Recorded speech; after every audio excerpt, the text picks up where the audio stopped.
The rock cycle. This is a continuous natural process that allows the substances from which the lithosphere is made to be redistributed within the Earth and its surface.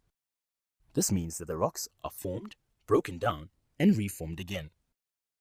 This process happens by means of melting, erosion, and metamorphism. Thus, the making of igneous, sedimentary, and metamorphic rock is linked together, forming a never-ending cycle. It is the slowest of the cycles that occur on Earth, taking place over millions of years. The rock cycle occurs as follows. Magma, molten rock from the mantle of the Earth, pushes up through the crust. Pools of magma in the crust cool down slowly to form igneous rocks, such as granite. Magma can also reach the crust as a volcano. This magma cools down to form igneous rocks, such as pumice stone.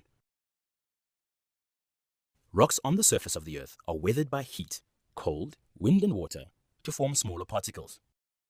Wind and water then transport these particles to floodplains and the sea by a process known as erosion. The particles settle down onto the floodplain or the bottom of the sea as sediments. The sediments are gradually covered by more layers. The pressure of the many layers turns the lower layers into sedimentary rock such as sandstone. Hot magma can heat the rock surrounding it, and the high temperature and pressure changes its chemical structure to form metamorphic rock, such as slate from shale and marble from limestone. Some rock can also be pushed below the crust. This causes it to melt and it becomes magma again, and the cycle repeats itself. Each type of rock undergoes its own cycle of transformation. The visual shown here should help understand the conditions under which a certain type of rock reforms into a new type of rock. Let's go through the key points of the rock cycle.